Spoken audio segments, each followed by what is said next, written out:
नमस्कार मंडळी, तर स्वागत आहे तुमचं माझ्या व्लॉगमध्ये। तर आजचा बेत होता सफेद वाटाण्याची उसळ बनवण्याचा। तर उसळ आपण जनरली खोबऱ्याचं वाटण करून करतो, पण आज मी थोडी वेगळ्या पद्धतीची बनवणार आहे।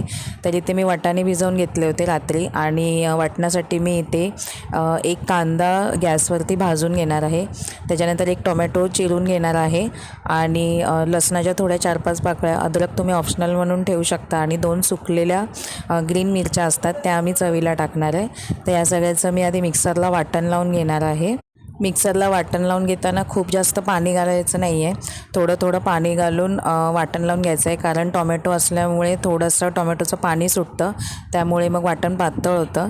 त्यामुळे तुम्हाला थोडंच पाणी घालून अशा प्रकारे वाटण वाटून घ्यायचं आहे।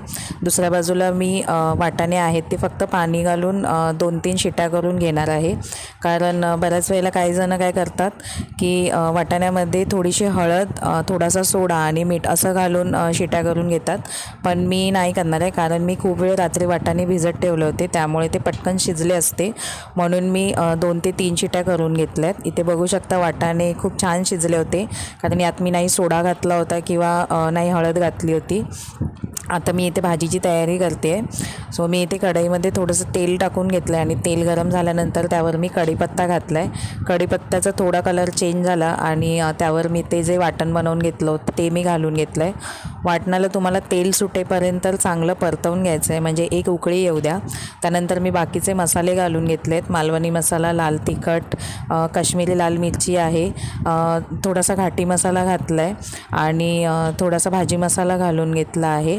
तर बघू शकता इथे छान वाटण छान शिजलं होतं आणि मसाले पण चांगले शिजून घेतलेत।